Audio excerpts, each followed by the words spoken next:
Hi అండి, welcome to my channel smart స్నామ్. ఎలా ఉన్నారండి? అందరూ బాగున్నారా? నేనైతే హ్యాపీగా లేను, కొంచెం సాడ్గా ఉన్నానండి.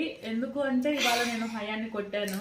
సో కొట్టానంటే గట్టి గట్టి కాదు, ఒక దెబ్బ కొట్టాను. కాకపోతే ఆ కొట్టిన తర్వాత వాడు చాలా డల్ అయిపోయాడు అనమాట. నేను అప్పుడు కోపంలో కొట్టేశాను. తర్వాత వాడు చాలా డల్ అయిపోయాక నాకే పాపం అనిపించింది. సో ఎందుకు కొట్టానంటే నేను దీపం పెడుతున్నానండి, పూజ చేస్తున్నాను. కిచెన్లో వచ్చేసి బటర్ ఫ్రూట్ కట్ చేసి వీడికి ఆఫ్ పెట్టి ఆఫ్ కిచెన్లో పెట్టేస్తున్నాను అనమాట. సో వీడేం చేశాడంటే వెళ్ళి దాన్ని మొత్తం స్మాష్ చేసి ఇల్లంతా వేసేసాడు. నాకు అది చూస్తానే చాలా కోపం వచ్చింది. సరే అని చెప్పి ఇంకా అది క్లీన్ చేసుకుంటా ఉంటే అంటే ఒక దాని తర్వాత ఇంకొక పని ఏదో ఒకటి చేస్తూ ఉంటాడు. ఇంకా అది కొంచెం బాధ అనిపించింది. సర్లే అని ఇంక వాడిని కాసేపు అలా నచ్చ చెప్పుకున్నాను. గుడికి వెళ్దాం రారా అంటే రాలేదనమాట. ఉయ్యల్లో అలానే కూర్చున్నాడండి, ఎంతసేపు పిలిచినా కానీ రాలేదు. అది కూడా వీడియో యాడ్ చేస్తాను చూడండి. అంటే వాడిని కొట్టానని వాడు అలగడమో లేకుంటే వాడికి ఎమోషన్ అర్థమైందో తెలియదు అనమాట. బట్ ఆడ చూడండి, నేను రిక్వెస్ట్ చేసుకున్నాను, ఎందుకో మీతో షేర్ చేసుకోవాలనిపించింది, షేర్ చేస్తాను, అది కూడా చూడండి. ఏమి కొట్టిందని అమ్మ కొట్టింది తగులుతుందిరా బలందాపా. ఏమైంది ఏమైంది? అయ్యా అయ్యా చూడిట్లా చూడిట్లా కిసిపెట్టు.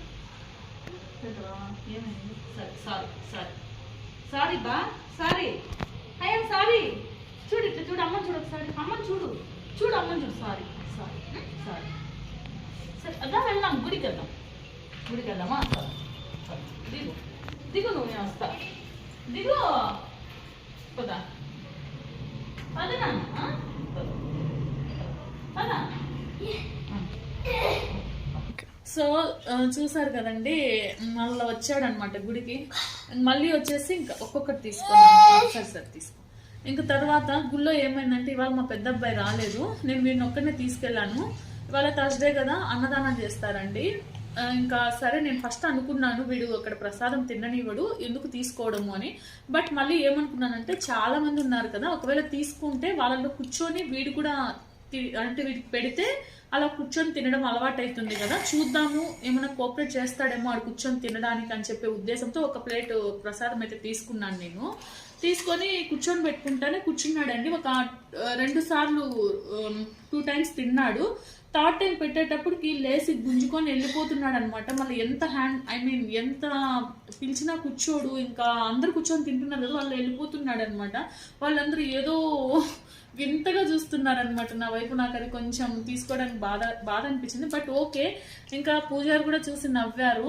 అంటే వీడు వెళ్ళిపోతున్నాడు, నేను లాగుతున్నాను, అలా కాదు నాన్న ఇలా కూర్చో అని చెప్తున్నాను అనమాట.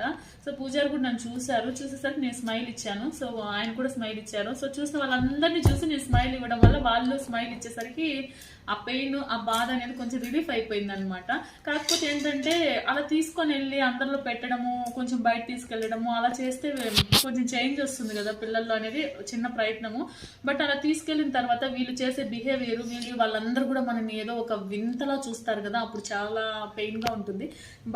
బట్ అవన్నీ పట్టించుకుంటే మనకి బాధగా ఉంటుంది. మన పిల్లల్ని మనము ఏమంటారు సెట్ చేసుకోలేము కదా. సో అందుకని నేనేమంటున్నాను అంటే ఎక్కడికైనా సరే మనం తీసుకెళ్ళాలి. వాళ్ళు ఎంత మనల్ని ఇబ్బంది పెట్టినా సరే మనం మ్యాక్సిమం మనం కంట్రోల్ చేయడానికి ట్రై చేయాలి. ఎవరైనా సరే మనల్ని చూసి వింతగా చూడడము, సో మనం చూసి నవ్వడం ఇలాంటివి చేస్తే అస్సలు మనసుకు తీసుకోకూడదండి. అలా చేసినప్పుడే మనం కొంచెం స్ట్రాంగ్ అవుతాము, వాళ్ళని ఇంకా సెట్ చేసుకుంటాం అనమాట. ఏదైనా మన పిల్లల విషయంలో మనం ఏదైనా పాజిటివ్గా తీసుకుంటేనే మనం ఒక స్టెప్ ముందుకు వెళ్ళగలము.